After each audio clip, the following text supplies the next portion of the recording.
Hello, folks. Can you hear me?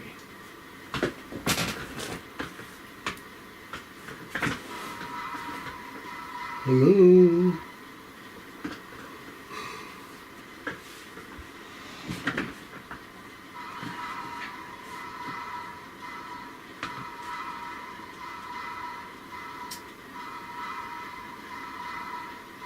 Hello, left-handed railroader. Welcome. Hello, Chase. Hello, Joel. It is indeed choo-choo time. It's going to be a fairly short choo-choo time tonight because I have a bit of a migraine and I suspect that the noise from the trains is going to make it worse. So I will go for as long as I can, but it will probably end a bit earlier than usual. Hello, Valkyr Studios. But, yeah, I'm going to try to run some trains tonight. And since the video came out of the 440, I figured we would run that first. I've been getting lots of positive comments about it. Seems to be a hit, seems to be a crowd favorite. Hello, Train Boy. Left-handed railroader, remind me, which engine was that again?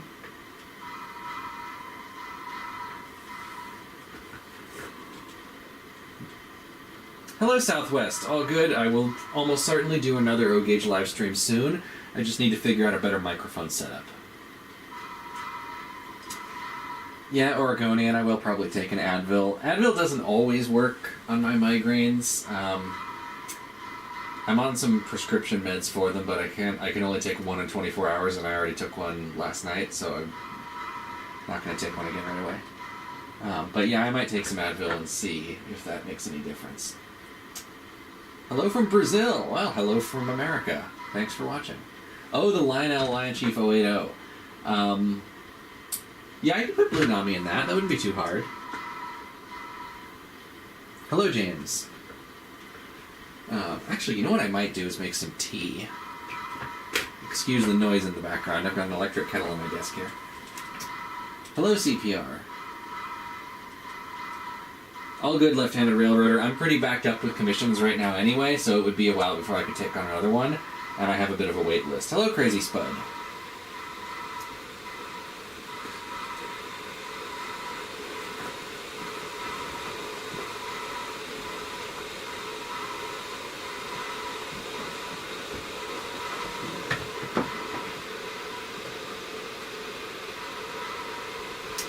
Good thinking, Joel. I have checked, and it's fine. Matter of fact, the doctor actually recommended taking Advil with them as well. Thank you, Valve Gear Studios. I imagine you've probably seen the video on this one that just came out.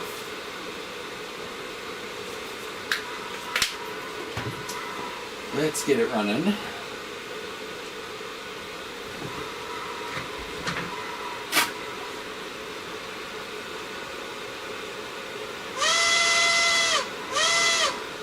That whistle does not help with my headache. I'm probably going to avoid blowing that.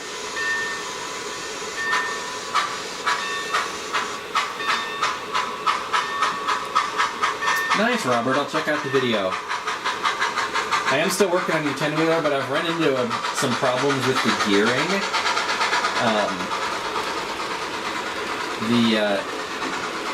I may have to make a different motor mount because the one that I had made for it is not really working. Hey, happy birthday, Crazy Spud.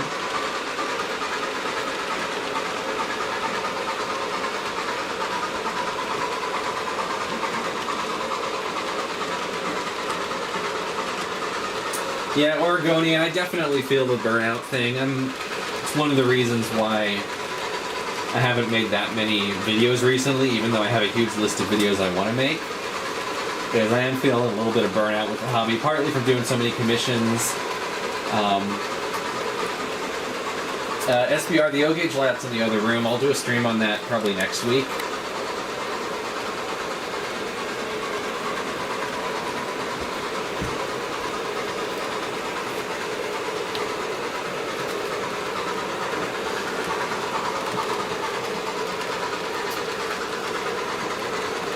Valve Gear The prices on the Bachmann engines are drastically different depending on where you buy them from. Bachmann's MSRP is absurdly high. I thought I saw a pretty good deal going on the 440s recently, but I can't remember where. Let me take a look.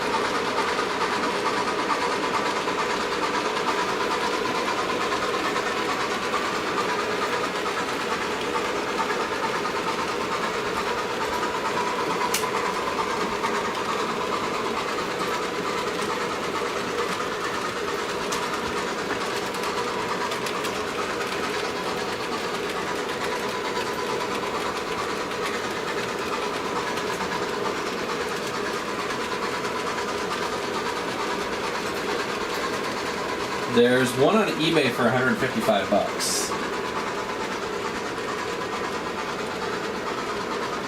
Hello, Jared. Don't worry, you're only a couple minutes late. Hello from New Zealand. Hello there. Thanks for joining. Yeah, exactly, Crazy Squid. Bachmann sets a high price so you can buy local for good deals, or at least the illusion of good deals. Left-handed railroader, my least favorite engine to work on. Ooh, probably the Bachmann Decapod. I don't know, there's a lot of engines that are difficult to pick apart. I don't love working on old brass, but of the ones that I've owned, probably old Decapod. 020 locomotive, that would be a monorail, right?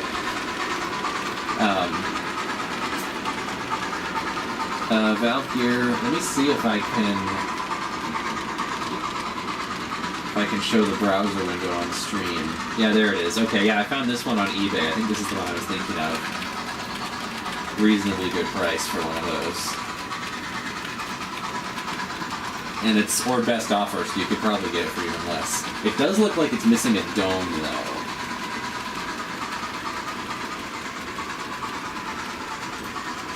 Didn't notice that before. Let me see if it says anything in the description.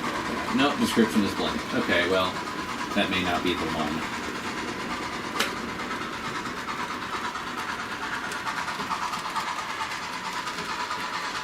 Here's one for 210 that looks better.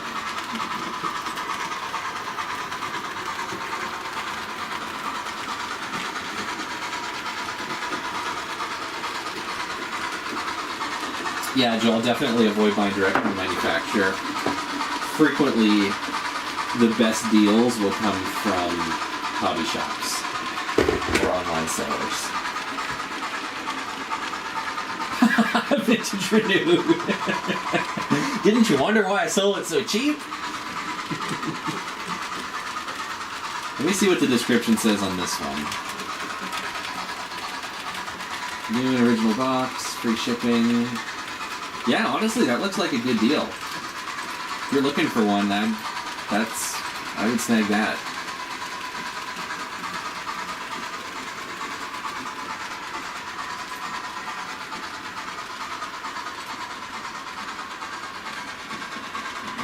Fidget spinners. Oh man, I haven't played with a fidget spinner in years. Those are one of those things that seem like they appeared and then just disappeared. I probably still have a couple laying around somewhere.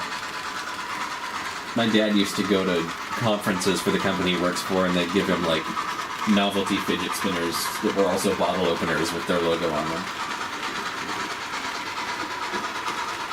Oh, Crazy Spuddy's still playing Railroads Online.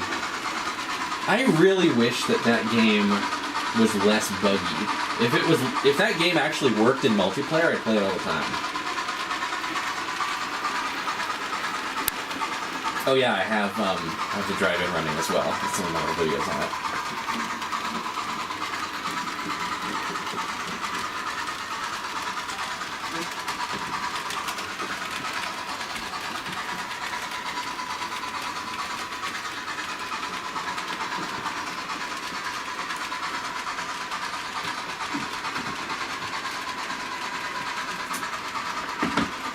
Yes, I've heard of those 280 and 460 locomotives from Model Power.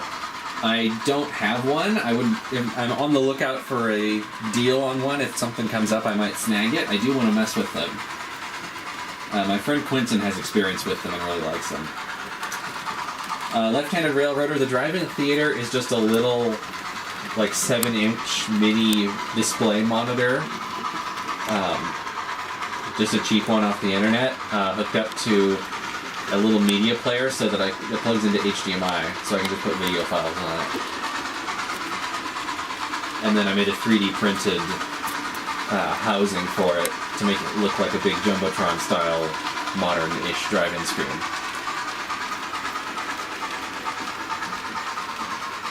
Bachmann 250 American Freedom Train. I mean, it's fine. It's a Bachmann train set. At this point, there's not a whole lot to say about it. I think it's supposed to be the 70s version of the Freedom Train, isn't it? I think those Bachmann GS4s are decent. I know they're fairly light for what they are. I have not really had a whole lot of experience with them because the one time that I tried to run one on this layout, it wouldn't take the 18-inch radius curves.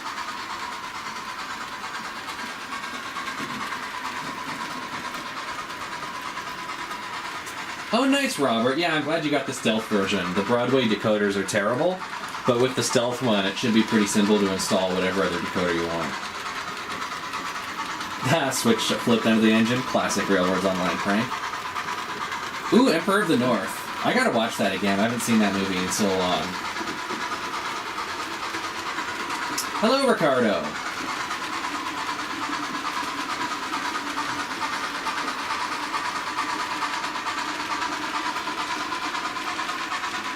We're just running the 440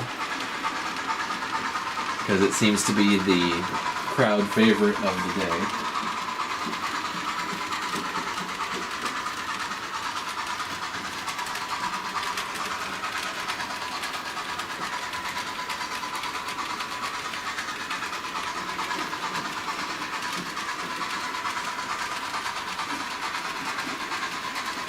Left-handed railroader. I believe Bachmann doesn't do the split axles anymore. I think they have upgraded the model with metal axles, so you shouldn't have the driver quartering issues anymore. But it is still a fairly lightweight engine, and it doesn't like sharp curves. I mean, Bachmann train sets, I feel like, have always been kind of middle-of-the-road quality-wise. Train Boy, I know these are the same building plats I've always had. One of these days I'm gonna 3D print some that have actual like 3D details, but I haven't gotten around to that yet. Yeah, the thing with Bachmann train sets is I think they start with a price point and design everything backwards from there. At least that's the impression that I get. So they're not great, but they're okay.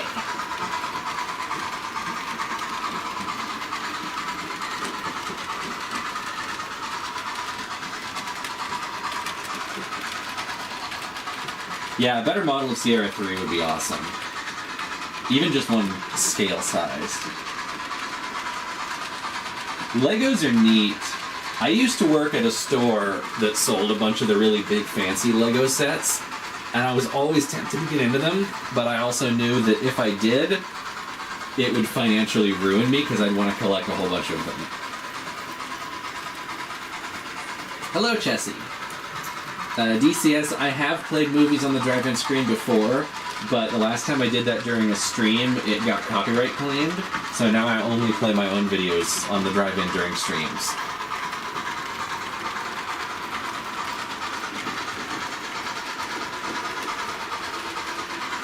Yeah, an O-Gauge Sierra 3 would be amazing. I've thought about trying to kit bash one, it's just, you kind of would need... It's hard to find anything in O-Gauge that has, like, that uneven driver spacing that you could use as a basis. Like, realistically, the only 19th century 10-wheeler in O-Gauge is the MTH Rail King one.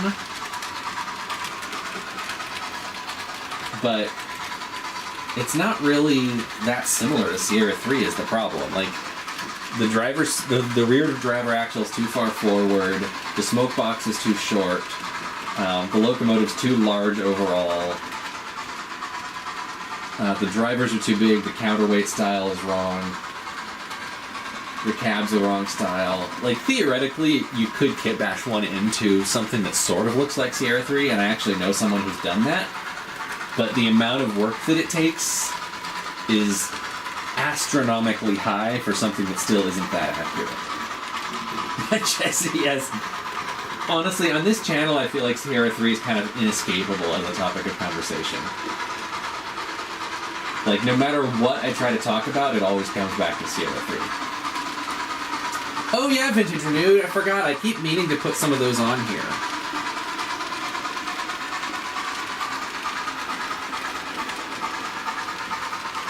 Oh, the New York Central two-tone gray ones. I didn't know they made a New York Central two-tone gray. I know they made a Union Pacific two-tone gray. Yeah, the Williams ones I really like. They're fantastic runners. They're not the most detailed, but they are scale size. So if you want to custom detail them, you can go as far as you want with it. I assume everybody's seen my video about the one that I custom detailed. If not, you can find it on the channel. But I ground down the rods to be less overly thick. I added Walschaerts valve gear. I added real handrails. I detailed up the cab a bit. They have a really fantastic mechanism. They're one of the smoothest runners in O-gauge that I've ever come across. And very low amp draw as well, to the point where if you're running DCC, you can actually use an HO decoder in them, which you can't in most O-gauge engines. I think they're just geared really slow. But yeah, big fan of the Williams 460s. $75 would be a screaming deal for one. I found one for like $40 recently, but it's missing the tender and doesn't run. I just bought it for spare parts. Oh, happy birthday in advance, Robert. We do need more 442s. Like, the BLI one is alright, but I would like to see one that isn't Pensy. Wow, $12 for one of those. It's not the absolute lowest I've seen one go for, but it is pretty low.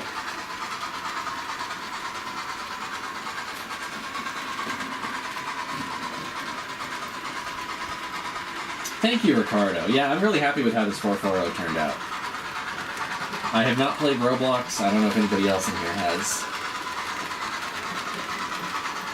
We do need to figure out a way of putting Walschaerts on that thing. I wonder...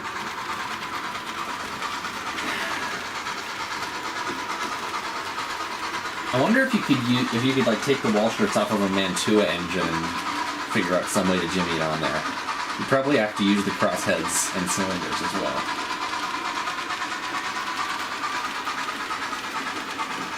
Thank you, DCS. Yeah, I do O-gauge as well. I'm just not running it right now because last time I did an O-gauge stream, I was having to shout all the way across the room to be heard over all the noise of trains. So I'm hoping that I'll be able to figure out a better microphone situation so I can do an O-gauge stream next week.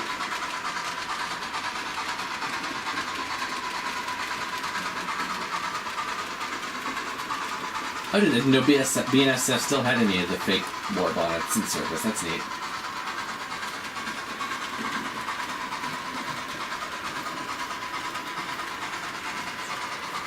Proto 2060 into a 262.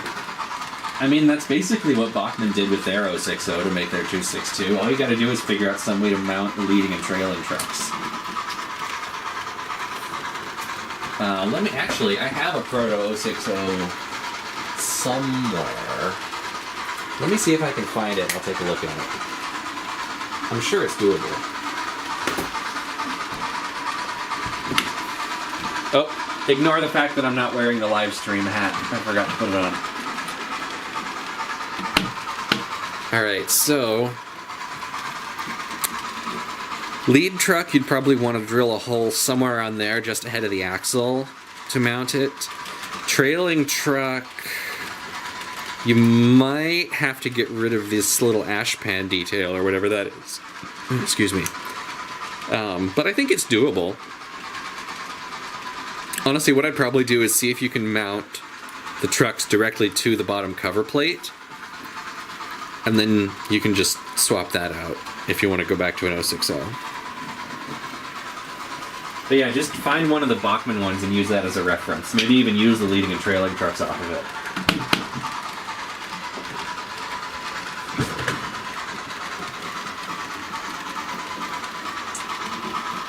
DCS, I can turn the volume down, but part of it is part of the noise is the vibrations through the track and the way that it echoes around the room because I don't have any scenery on there yet. I think it'll get quieter once there's scenery on it.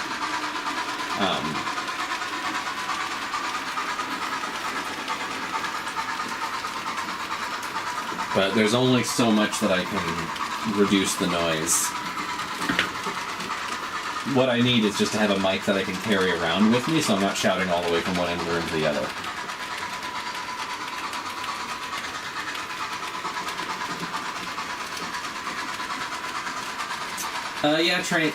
Ricardo, the Proto is fine, it just needs a decoder.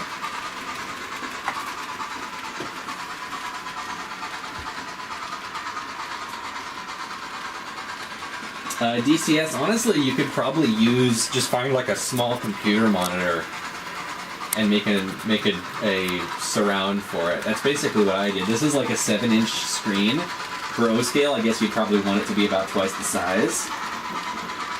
So if you could find just like go to like a thrift store and just find like the smallest computer monitor that they have, and then make a little surround for it so it looks kind of like this. And then you just need some cars to park in front of it. Chessie, I have not made much progress on the turntable. Between the health issues I've been dealing with the constant migraines and other projects and commissions and videos I've been working on, I haven't really done much with the turntable. I need to go and get a 3-position double pull, double throw switch to control the motor. Hello, Chris Scott. I sold the Mikado. I wasn't running it much, and somebody else was interested in it, so I figured I'd let it go to somebody who would enjoy it. But I have seen recent pictures that it is doing well.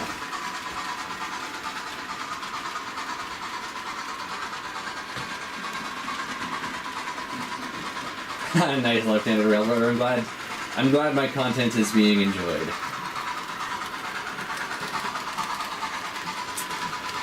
Honestly, if the layout was DC, I would probably still remotor a lot of them. Because the CAN motors just run so much smoother and they draw so much less current and they're more reliable. Drive at Theater said the stream playing. If I could run an HDMI cable across the room or have a second laptop, we could actually theoretically do that. You'd get kind of like that infinite mirror effect. Hello, Railfanner.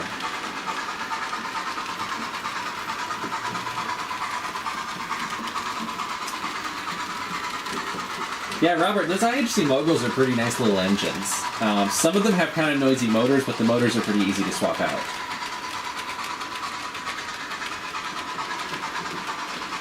I think I mentioned in that video, some of the later Purple Box ones had an improved motor. I actually tracked down what motor that is, and it's a really common motor that's used in various appliances and stuff. So you can actually find them pretty cheap on eBay and swap them into an older IHC Mogul. The front part of the motor fits the mount. The rear part is a slightly different mount, but you can make a little 3D printed ring to make it fit. Next locomotive I might get in the near future. I got a friend who's trying to talk me into getting one of the River Rossi Casey Jones 10-wheelers. I don't know. I'm kind of burnt out on resto modding old locomotives for now. I am going to make a video on the Prairie that I did, but I don't know. Honestly, I kind of have most of the locomotives that I want. I feel like the next major train-related project I'm going to do is probably trying to get some scenery started on the O-gauge layout and finishing the turntable on this one. Atlantic or Pacific? I actually have an Atlantic. I have one of the Mantua Pensy ones. It's a little damaged right now because it fell off a shelf, but it's just the running board. I think I can fix it. A Pacific. I had a Pacific before. I did like it. It was just a little on the large side for this layout, but I might get another one. I kind of like the look of those newer Bachmann ones.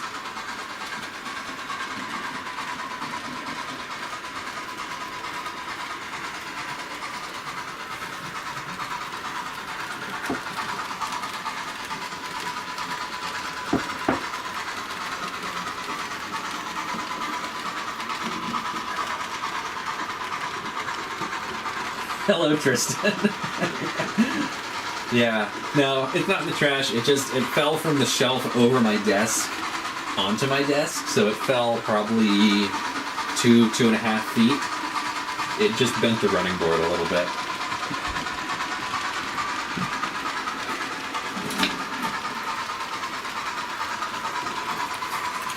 So I think that right there is the only significant damage that it sustained from the fall. These old Mantuas are built pretty solid. Yeah, I don't think anything else broke on it. This one is modified a bit. I added Walschaerts valve gear, I added a box headlight. I was going for like an early E6 look.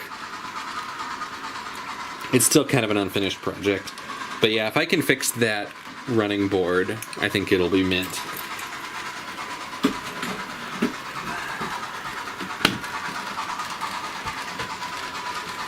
Hello, Austin.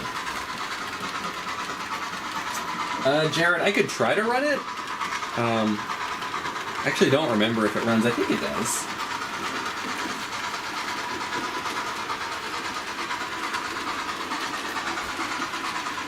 Left-handed railroader. I have a set of Williams O-gauge full-scale Pullman coaches that are pretty nice. I recommend those if you have broad enough curves to run them. The only thing is the built-in lights, the pickup rollers for them, have a lot of rolling resistance, so I ended up taking those off. But without them, without the rollers, they roll nicely. Speaking of O-gauge, on the screen right now is my video on my custom Williams 10-wheeler.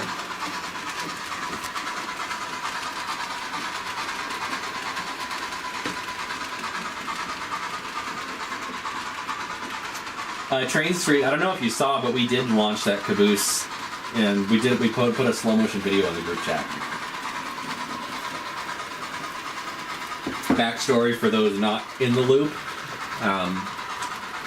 We have a whole running joke about wrecking Pensy stuff. So I bought a $5 cheapo Lionel caboose at a train show, and I wrote Pennsylvania on the side, misspelled, and launched it off the end of the layout.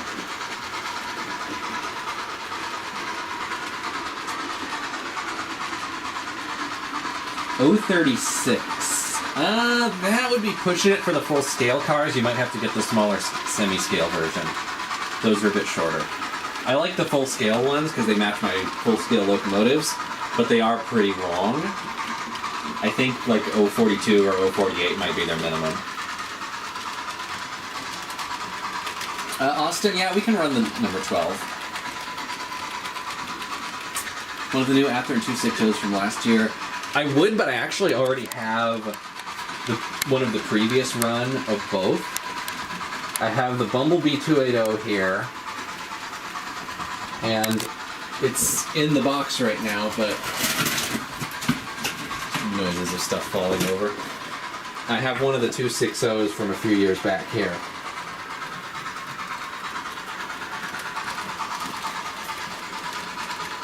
So rather than get one of the new ones, I'll probably just upgrade the decoders in these, since they're basically the exact same model.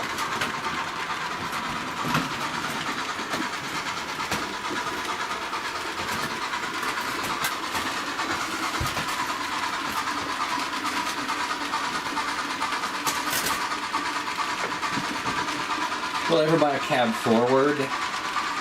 Left-handed railroader, these original runs of the sound-equipped ones came with a remote, so you could activate the sounds when running on DC. They came out in like 2006 or something.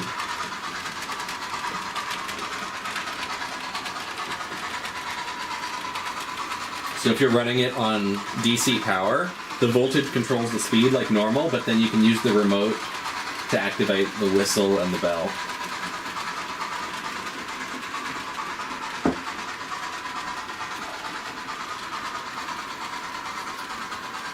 Here are Reuben Wells.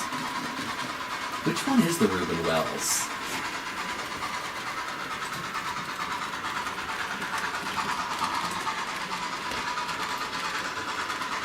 Oh, okay, I remember this one. Right. That is a weird looking engine.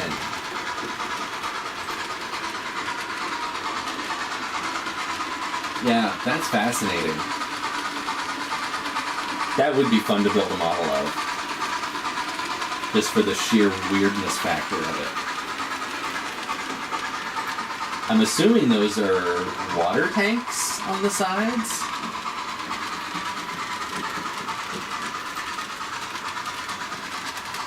Thank you, Mr. C. This scene was very loosely based on the Oregon Coast Scenic Railroad around Tillamook Bay.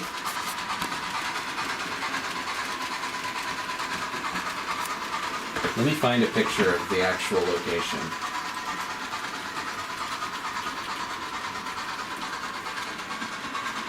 Yeah, here we go.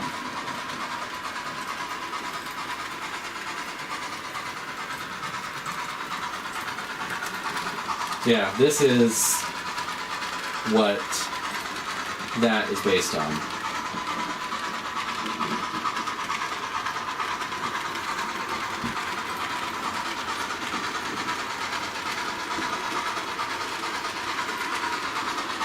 A Rivarossi cab. I actually had a Rivarossi cab forward a number of years ago.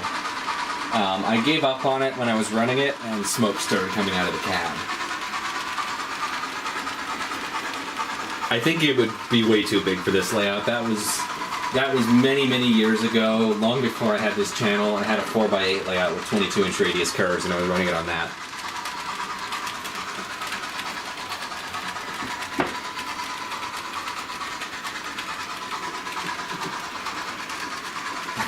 It was a boat. It's like, remember the Top Gear episode where they turn cars into boats? It's like the pickup truck with the floats. Did they have floats on the side of that, or were they just, like buckets or something?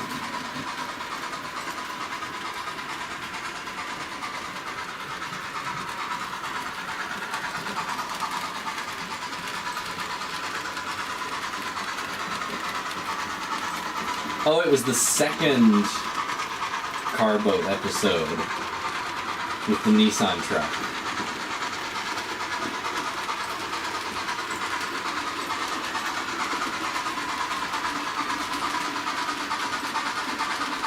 This is the one I'm thinking of.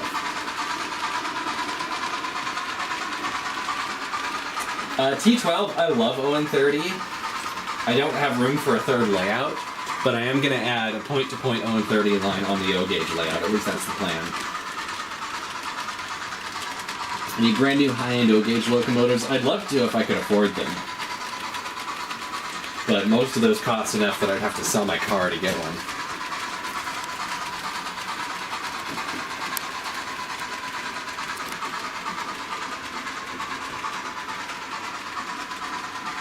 Ginger ale with Marson cherry juice in it. That sounds good. I love ginger ale, but I can't drink it because it gives me terrible acid reflux and heartburn. Austin, yes, that's the place where they run McLeod River number 25. I've actually been there, but I haven't ridden the train because I just happened to be passing through on a road trip, and it was during the winter when they weren't running the trains.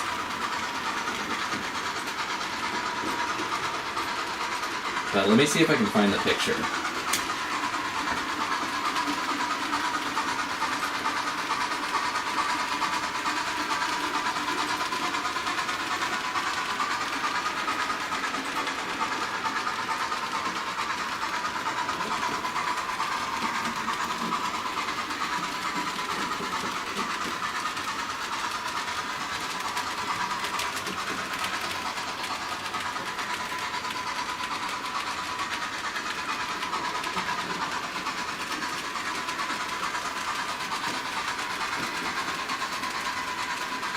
Here we go.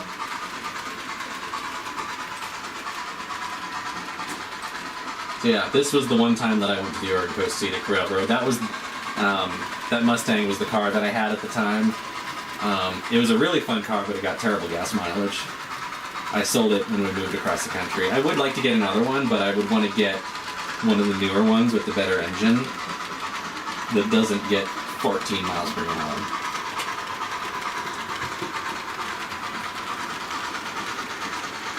Bachmann 460 new cab forward. Just pull the boiler off, flip it around, stick it back on.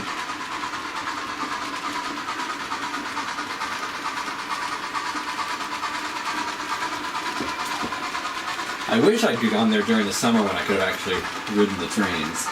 But it was cool to be able to see the F unit in person, even if it was not running.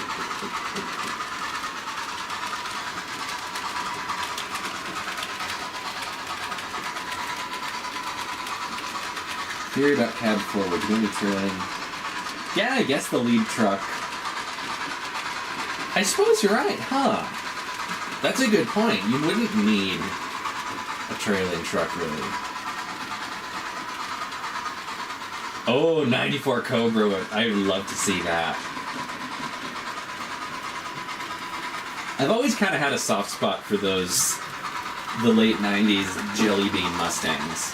Because that was the generation that I originally fell in love with as a kid, and that's what gave me the Mustang obsession that persists to this day, which is why I bought this white one. I think it must have been, well, it was the facelifted version, so it would have been like 2001 or 2002 when I was a little kid that I first saw one.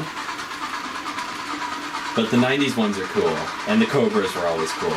12 miles per gallon, but it's a Cobra. I mean, you don't buy a Cobra for fuel economy. The one that I had was just a V6, which I bought hoping that the fuel economy would be halfway decent, but it was the old 4-liter V6, which I'm pretty sure dates back to the 70s, so it was not... I did manage to squeeze 31 miles per gallon out of it once on this trip, but that was sitting at 55 all day going downhill. Under normal circumstances, when I was commuting, I was getting like between 15 and 18 miles per gallon or something. And it wasn't that fast either, because the 4-liter only made like 200 horsepower. But it was a fun car to have. Left-handed railroader, I do have a few O-Gauge videos in the pipeline. Next one will probably be my review of the MTH 999. I don't know exactly when it'll come out yet, but that'll probably be the next O-Gauge one. Either that or an update on the layout in general. Chessie, this one was a V6. I couldn't afford a V8 at the time. I technically still can't. It was fun. I enjoyed owning it, but if I was going to get another one, I would either get a V8 of this generation or the V6 of the following generation that was more powerful and got better mileage.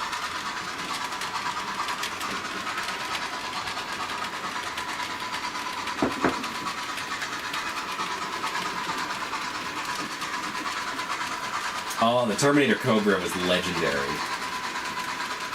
Those were amazing cars. Put the camera back in the trans. Ew. Wasn't that bad. It was quicker than the Camry that I have now, at least.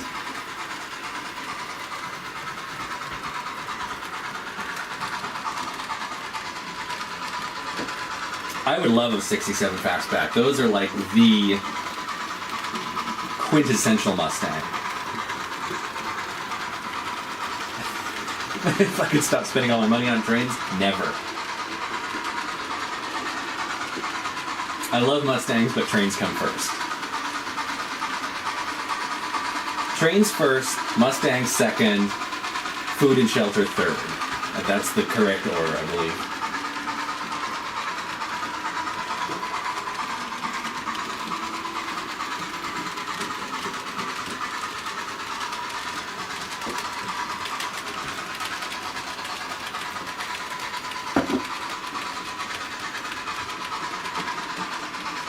Oh, nice, Gilded Rail. I'll try and remember to check that out. 8 p.m. Central. 2020's Mach-E. You know, I actually don't hate the Mach-E. It's a decent car. It just is weird for it to be called a Mustang, because it's 4 doors. It's not really shaped like a Mustang. It is at least fast.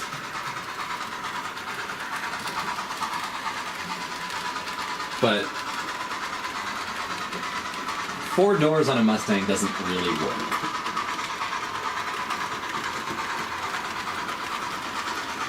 true Colorado Railroad guy. That is a good point. Idea for a Westport F3 or F7? What's the idea? If they made an electric version of the actual two-door coupe Mustang, I'd be all over that. I wouldn't be able to afford it, but I would like that more than the Mach-E. The Mach-E just felt like lazily slapping a well-known brand name on something unrelated.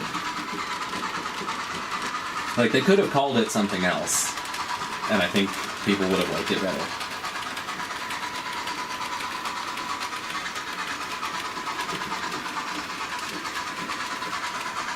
If they would have called it, like... I thought they should call it Thunderbolt, because they did have a drag car called Thunderbolt back in the 60s. It would be sort of Thunderbird adjacent, but it wouldn't be just lumping it in with an existing brand that isn't really the same thing. And they could make like a cool little Lightning Bolt logo or something. Or just call it like the Escape Lightning or something. Make Lightning the performance EV version of everything. Ooh, 75 Celica, I love those. They look like a baby muscle car.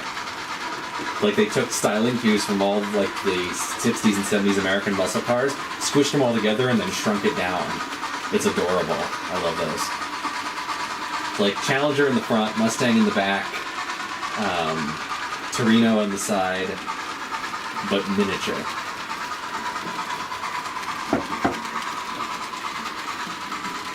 Canadian Pacific, but with blue line instead of the black and lighter maroon. It could be interesting.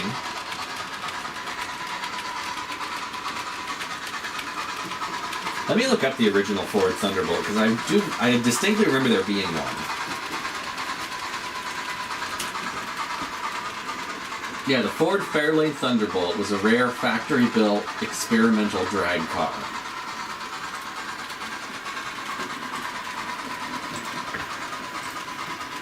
So I guess basically what the Dodge Demon was in more modern terms. They should have just named it after that. The Thunderbolt motif would make sense with it being electric. It would be fast.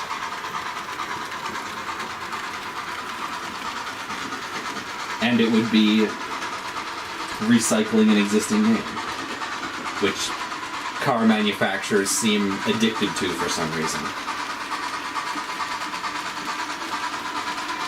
And yeah, and it would still be named after an airplane like the Mustang was.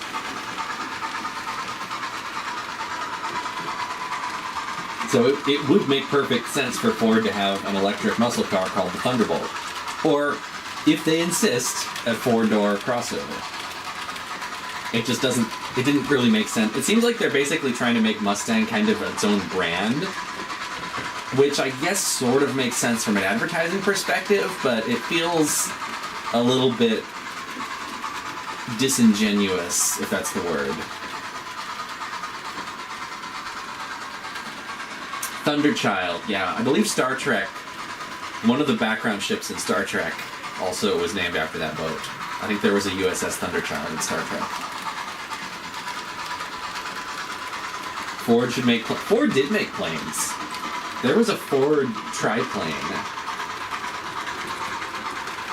back in the 1920s, 30s.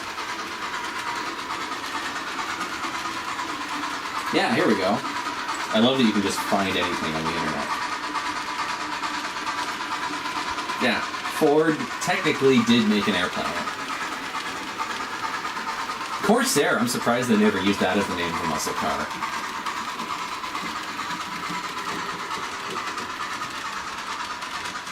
I'd forgotten the A10 was also called the Thunderbolt. I've always heard it referred to as the Warthog. Welcome back, Joel. We've somehow moved from trains to cars to airplanes. 56 Fairlane? Let me look that up. Is that the same one that the Thunderbolt was based on? Oh no, this is older. That's a pretty car.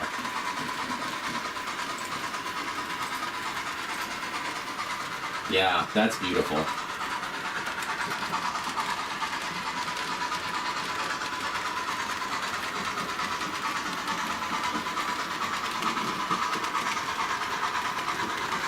The hobby shop that I used to work at, Hog Heaven, here in Massachusetts was, I believe, named after the A-10.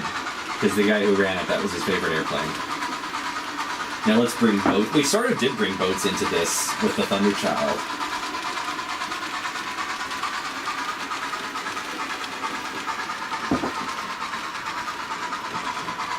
'56 Fairlane is gorgeous.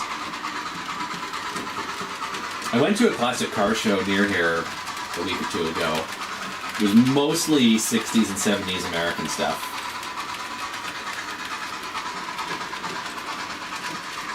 Let me find some pictures.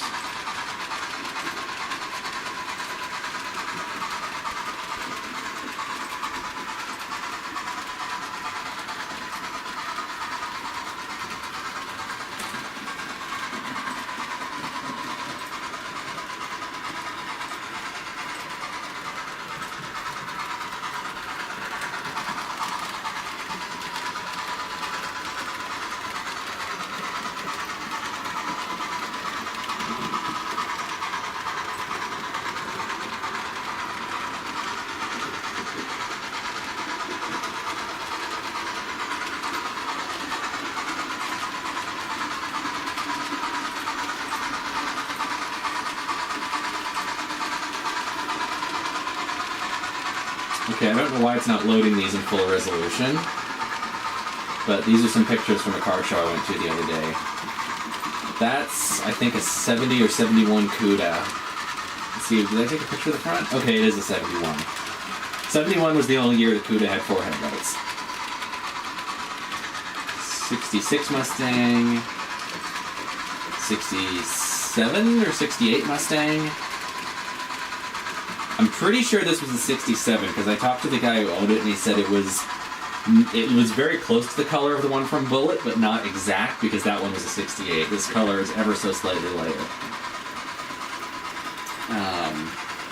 2013 or 14 Shelby. That was the last Shelby Mustang that Carroll Shelby actually had input on.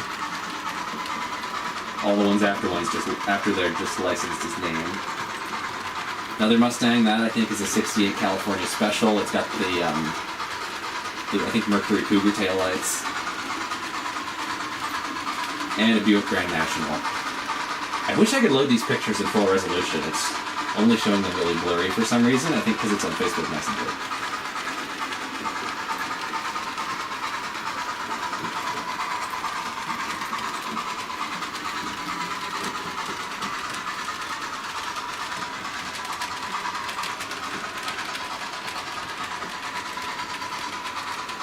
Yeah, Titfield Thunderbolt.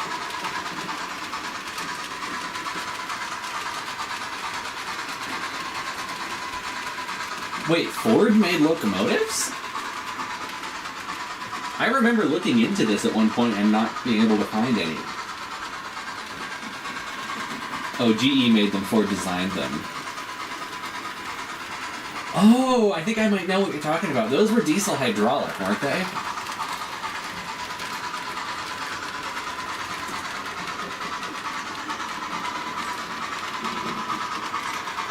Yeah, these things. Oh wait, were they diesel hydraulic? Maybe I'm thinking of something else. Or were they diesel electric?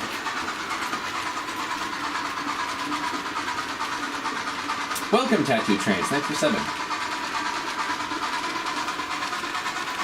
They were diesel electric. Okay, I was thinking of something else that was diesel hydraulic. Basically, this just looks like a giant 44 tonner. With the nose off of a Lincoln Zephyr at each end.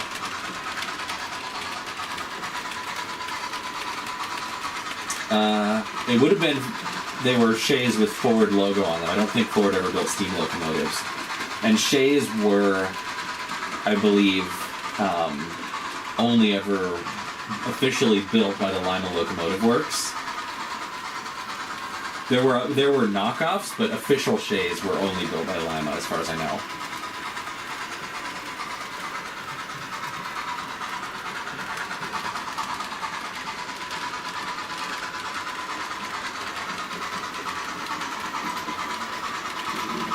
There's a small 2-axle diesel.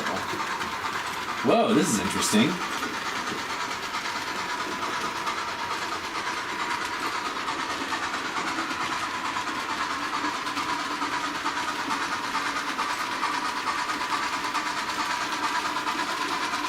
All right, I will give a cookie to anyone who can tell me what the hell I'm looking at here.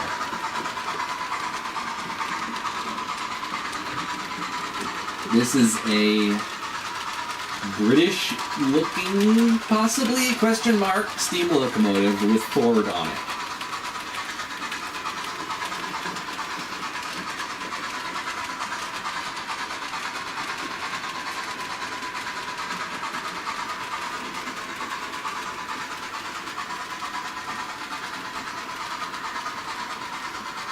The real knockoff shades were the friends we made along the way. Can I pin a chat comment?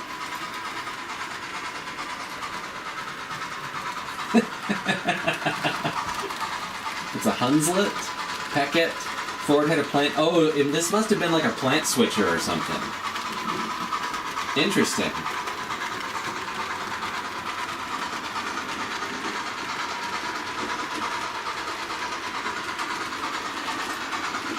Never would have occurred to me that that would have been a thing, but I guess there's no reason why it couldn't be. Interesting. I don't really know British Steam at all, so as far as I'm concerned, that's just Percy with 6 wheels.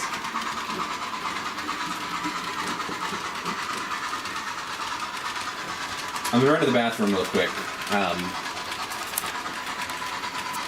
You guys, I guess, talk amongst yourselves and watch my water-based smoke unit video on the drive-in. Shunter. Okay, I'll use the proper term, shunter.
Alright, is everyone behaving in here?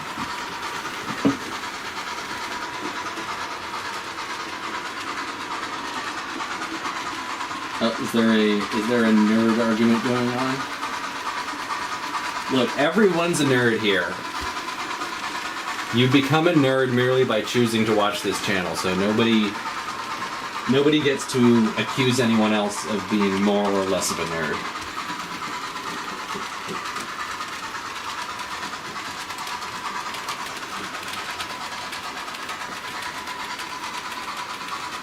Nobody's behaving? Okay, good. I was worried.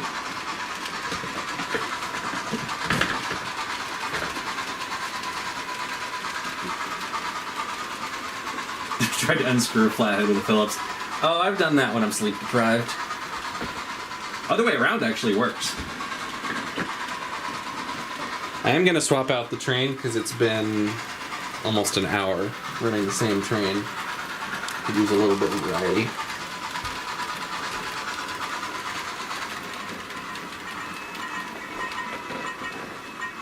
Welcome, Supersonic.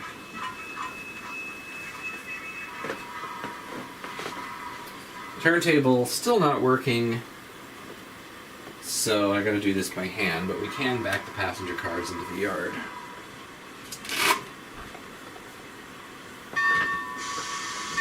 There was a Shay that went to the UK?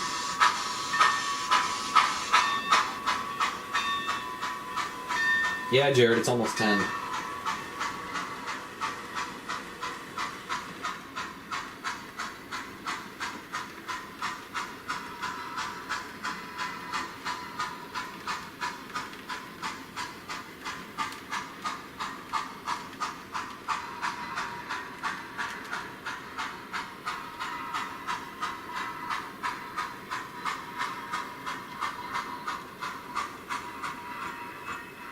Oh yeah, the Atlantic. I'll take it for a lap.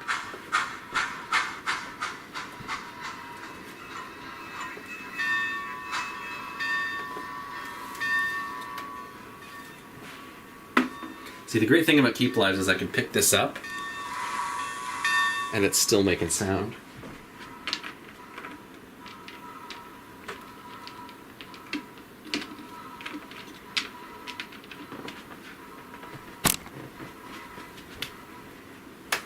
Alright, let's see if the Atlantic works.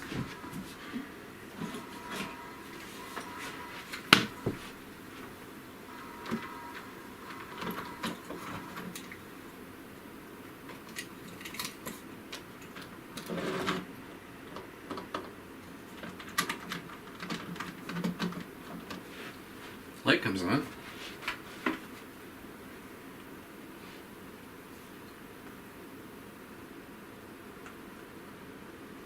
It does not seem to move.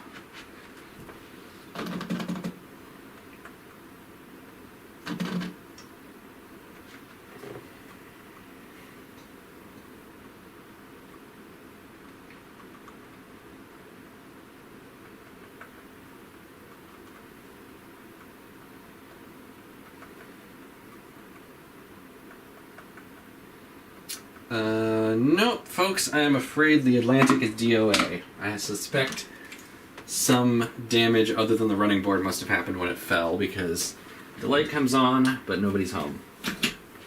Sorry. I guess we'll run 12.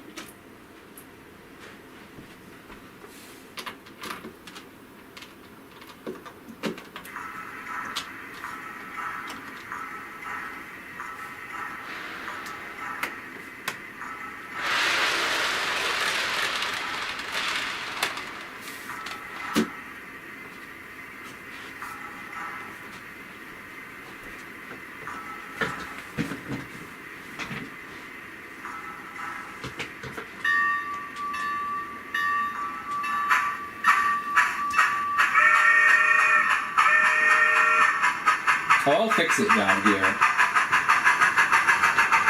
I just don't have time to fix it tonight.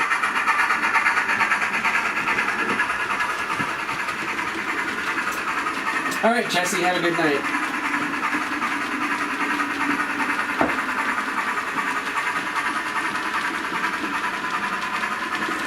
I'm probably gonna wrap this up earlier than usual. Thank you, Chessie. Yeah, I'm talking to some specialist doctors to figure out what's going on with my migraines. I actually got an MRI the other day.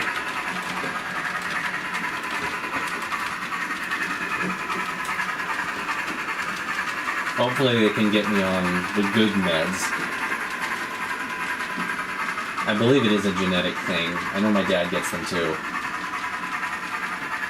I tried bribery with the Atlantic. I'll try that next.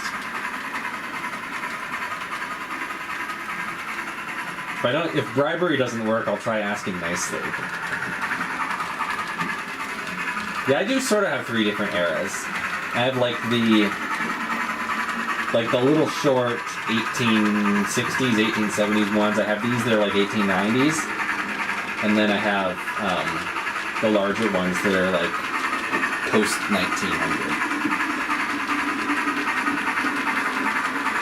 I don't think my migraines are like a life-threatening thing. I did get the results back from the MRI. A lot of it was technobabble that I'm going to have to talk to the doctor to understand. But they ruled out like a major like brain tumor or anything like that. I think I just have a brain that is genetically very prone to migraines. And it just took this long for it to start becoming a frequent issue. I also think the weather changing is one of the things that triggers them, and the weather has been flipping all over the place lately, so it's pretty much constantly changing.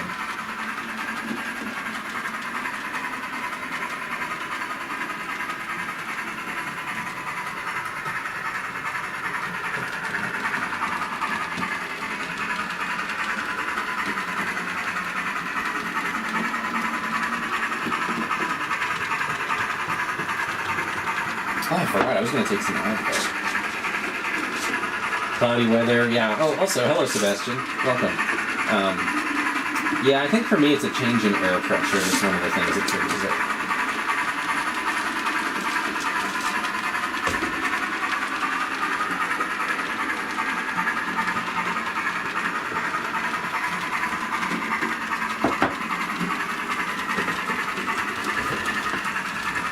Alright, let's see if that angle is anything.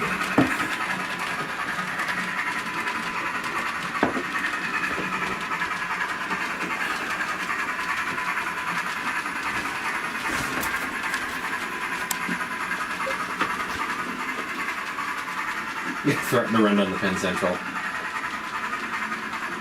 It's already lettered Pensy. Isn't that punishment enough?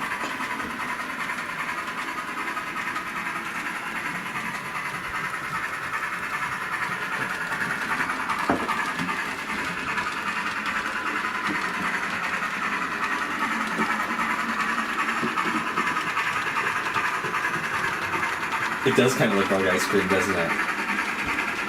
I forget what brand it was. It's just whatever Home Depot had, but it's some kind of dense insulation foam. Well, yeah, Penn Central is its home rail, but it's post-merger.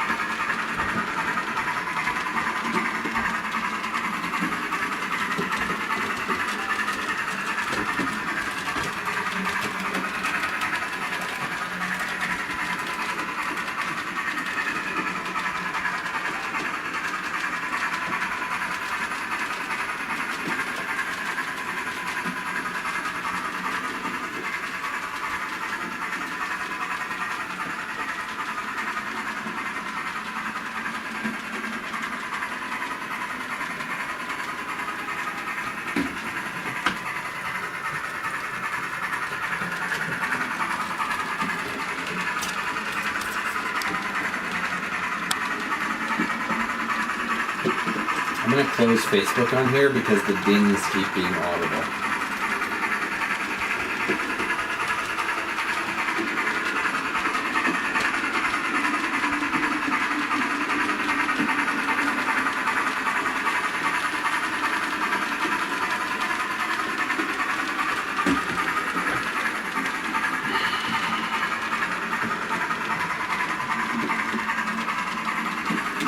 I'm probably going to wrap up the stream in the next half hour, so I'm pretty tired. It'll be a short one, but hopefully we can do a full-length one next week.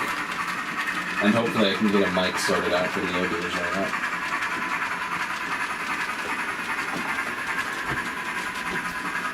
Small shop switcher. That's kind of why I got that Santa Fe Alco Diesel. But I haven't put sound in it yet. Best era for steam engines? Yeah, I think my favorite's the 18. Well, I don't know. I mean, they're all cool. They're all cool in their own way. Personally, I'm a big fan of the second half of the 19th century, especially 1860s through 1890s.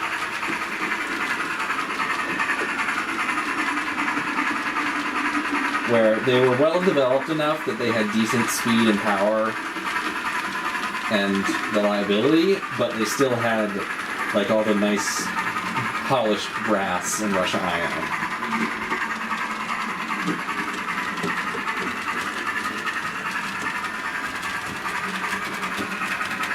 Yeah, I'm a Wild West era guy.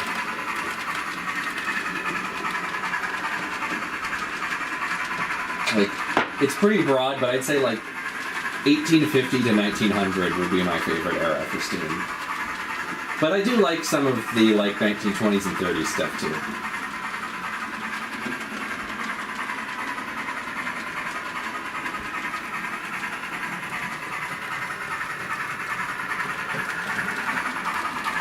I mean, Colorado narrow gauge was still running steam up into the 50s.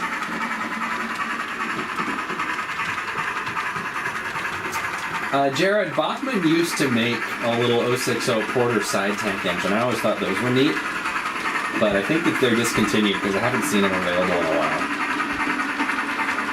That might be a fun thing to try and squeeze a sound decoder into.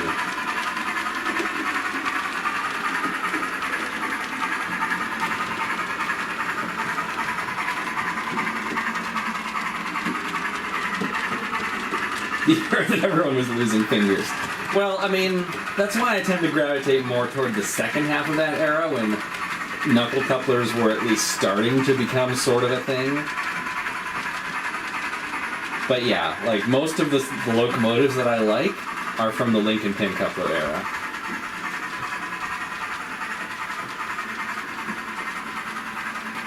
Not saying I endorse Lincoln pin couplers, because Lincoln pin couplers suck.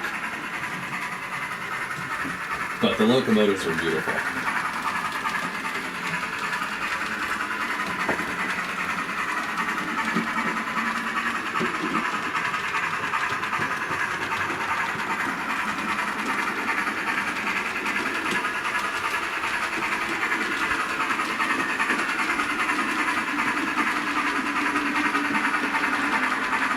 Oh, those porters are good? Okay, yeah, I'll keep an eye out for one then. I always thought it'd be cool to try and turn one of those into a little prairie tank.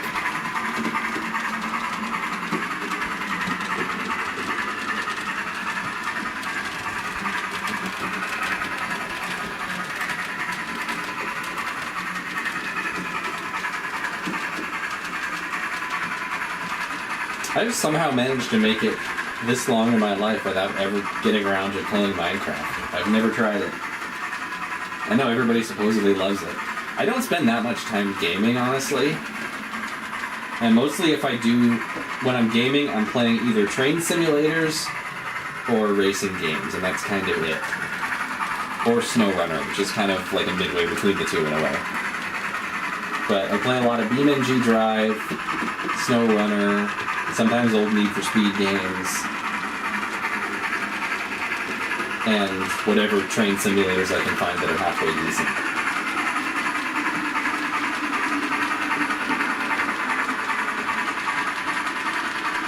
But I've never really sunk a lot of time into doing it.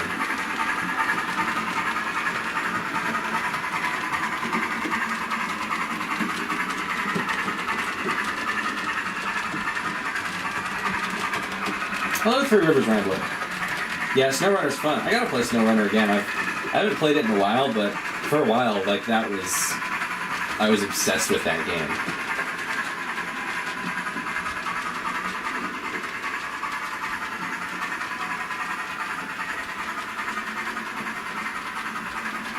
There are supposedly a couple more games out now from the same developers that I keep meaning to try.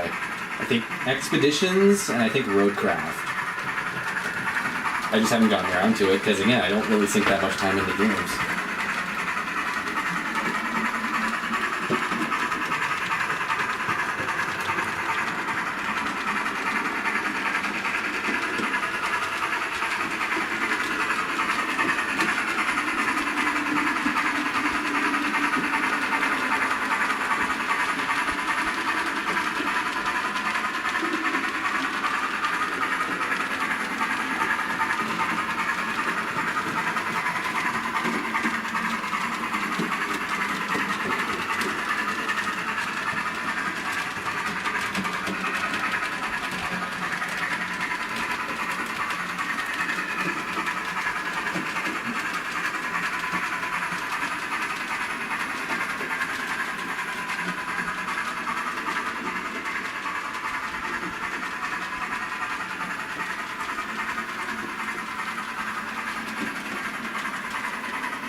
Well, looks like things are quieting down a bit. I might think about wrapping up the stream.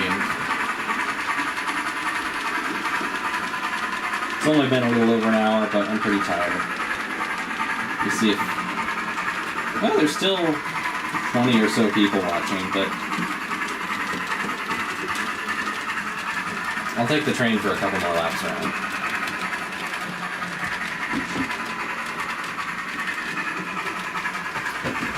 Chase, the oldest style cars I have are the yellow Denver and Rio Grande ones.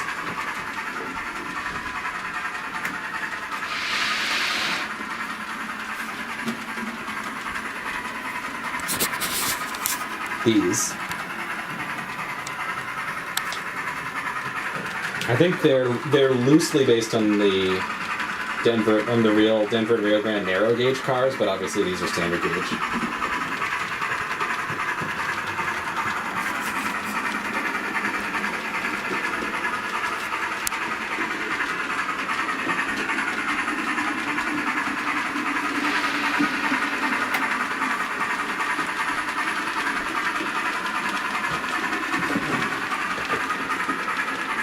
Alright, have a good night, Three Rivers. Val Gear, yeah, 1860s to 1880s roughly. Some of the narrow gauge lines kept using those cars a bit later. But on standard gauge, by probably 1890 or so, they would have been phased out.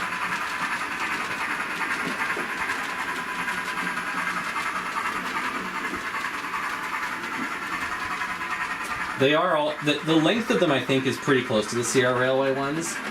The actual dimensions of the cars other than the length, I think, are closer to the Rio Grande ones. But they're pretty generic anyway. Good night, Dan. Thanks.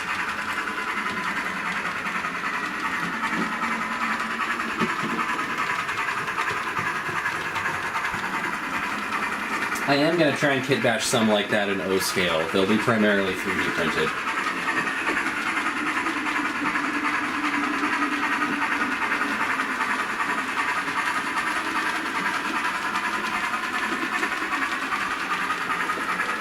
Same train that's running is on the driveway.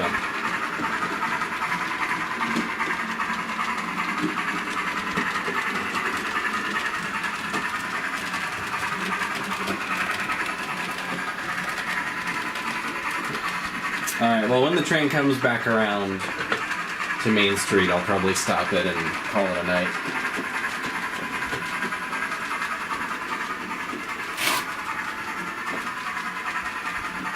.446 would be interesting.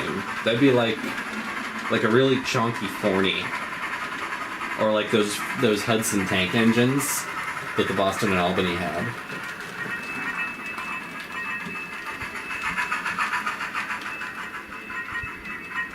The red ones do kind of look like Strasbourg coaches. I think these are slightly smaller than the Strasbourg ones, but they're pretty close. Yeah, Mason Bogey would be similar to that. Favorite type of steam locomotive? I like 10-wheelers. I mean, clearly. But I've been on kind of a 440 kick lately.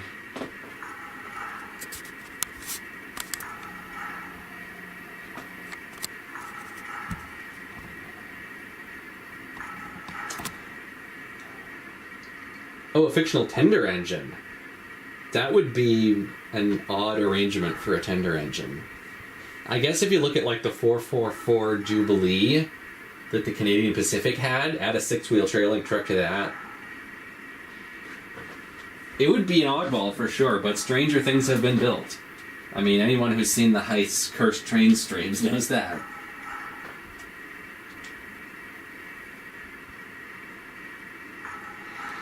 Alright, folks, I think I'm going to call it a night. Thank you all for watching. Thank you all for hanging out. Thank you all for chatting.